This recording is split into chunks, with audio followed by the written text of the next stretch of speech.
where assumption, what is the fundamental thing that makes this work?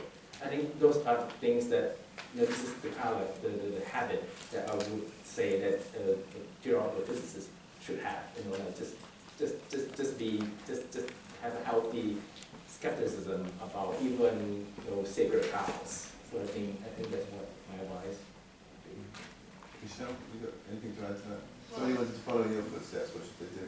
Well, I think first off, coming to an event like this is probably a pretty good start, but what Eugene said about really being sure before you start that this is what you want to do, it is a really, really grueling process to get through a PhD. It shouldn't be taken lightheartedly, and you need to make sure that it's not just the ideas of physics, but actually the workings, like what happens on a day-to-day basis, in my life anyway, is that I sit at a computer and I write code. That is the main thing. In other people's cases, maybe they're working out equations, they're trying to solve equations. So you're not always thinking about the big picture. Sometimes you're really trying to work out details, and you've got to be sure that you enjoy that level of physics, I think. Okay, I think we've got time for 2 more questions I've got here, I hope so, which I'm going to ask each of you to answer. And the first of those questions is, how do you think the universe will end? Who wants to go first? I have no idea. No, I'm really sorry, but I have no idea. So based on what we currently know about the evolution of the universe, what would you say is the most likely end? Based on what we know, the simplest assumptions, it is that it will die a death in a very cold bath of light. Everyone in agreement on this? So they become a red giant first. So Red giant Because all the stuff that will happen, Yeah. the last how it will die, it will just die as a huge bath of photons. with a whimper. With a whimper. Okay. I don't even need to ask the rest of you this. I'm just feeling the vibe in the room. There's a printed paper by Martin Rees from 1968, which is the eschatology of the universe. And it's exactly about that. And Hawking radiation hadn't been discovered yet. Okay. So he thought it would all end up in these little black holes hovering around. He was missing the bit where they evaporate. So no black, not even little black The holes. black holes will evaporate. Okay. I think there was a New Scientist article on this some years ago, because it looked ahead to the time when even the protons would have decayed, and it was a 10 with an awful lot of zeros. Yeah, I edited that Yeah, article right. actually. Yes. Yeah. Yeah, it was quite a depressing month of my Yeah. life. Okay, one more question which I will ask each of you, but you don't have to do it in order. If you could ask one question of Einstein, what would it be?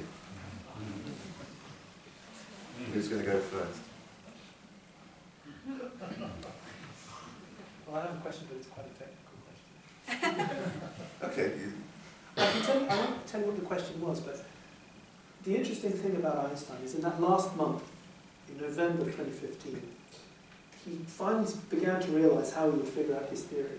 And what's interesting is, and it's interesting about science at the time, is that he would do something and he would write a paper, and then so every week he put out a paper.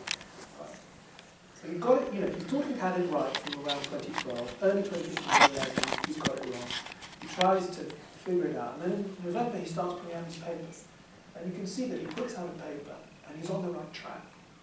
And this is right at the beginning of, right at the end of October. And he puts out another paper, and he's going there. Then he puts out another paper, and he's jumped back all the way back. And then he puts out the right paper.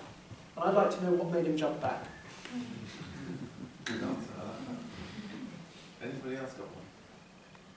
I think I'd like to ask more of a motivational question from him to try and get some inspiration, but to see, so what I find sometimes in my work is, you're working away, and then you get to a point and you stop, and you can't seem to go anywhere. Everything you try everything just seems to go backwards. I'd be interested in knowing what it was he did, especially because he did a lot of his work on his own, whereas now we tend to work in collaborations, we do have other people to encourage us along. But what was his driving force? What was it that made him go back and sit at his desk and work it out? That kind of kept him going. If it was just a general love of physics, or if he felt that there was something really more there, that he was some goal that he could see as like the end point of what he was doing. Yes. I should admit that this may well be documented out there in the Einstein biographies and so on. I should find the time to read more of them. But while I have read quite a lot about his development of relativity, I've not read nearly so much about what he thought about quantum physics, apart from just the cliched stuff, you know, God does not play dice and all of that. So I think I'd like to get the chance to talk to him about what he really made of all of that at the time, and indeed what he would make of things like, you know, the pretty strong evidence we now have in favour of quantum entanglement, you know, how that would fit into Einstein's worldview these days, if he'd still be saying God does not play dice, or if he would have revised his views.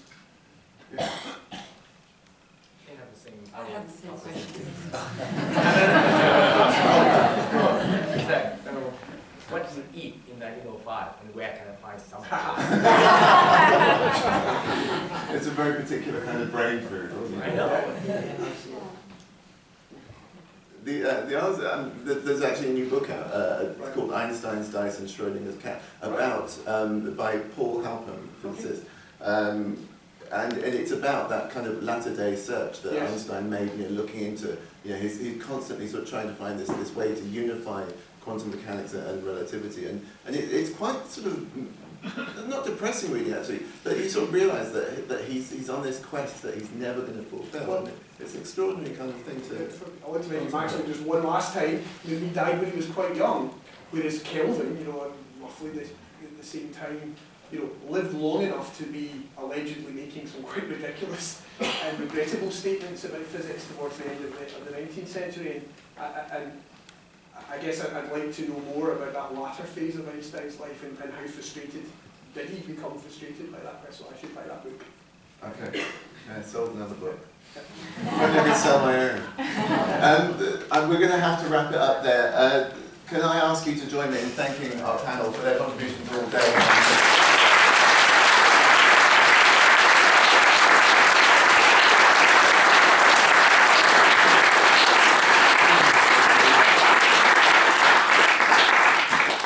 Just to wrap up, I have a couple of announcements to make. First of all, where's Ian? Is Ian here? Ian, put your hand up. He can't have gone home because I've got his Oyster card. So, Ian, if you're here, come and see me and get your Oyster card. Don't forget to give me your feedback forms. We really, really value your thoughts on our speakers, on the coffee, on the sandwiches, and on this venue, because it helps to make these events better. If you've enjoyed today, you might be interested in our other instant experts that we have coming up. On the 12th of September, Anil Seth will be talking about consciousness with some other speakers that we are currently lining up. And for those of you who missed Quantum World in February with Jim Al-Khalili, the response we had was so fantastic to that event that we are repeating it on the 14th of November. So that's the 14th of November for the Instant Expert on Quantum World. If you came to Quantum World in February, this is the same one, don't come again unless you loved it so much you want to hear our speakers again. We have your emails, so we'll be sending you an email in the next week or so with details on how to buy those tickets. And you can also keep up to date with our Eventbrite page and book tickets for these events through that. My mind is absolutely buzzing with physics, with ideas and with possibilities. I hope you've enjoyed today as much as I have, and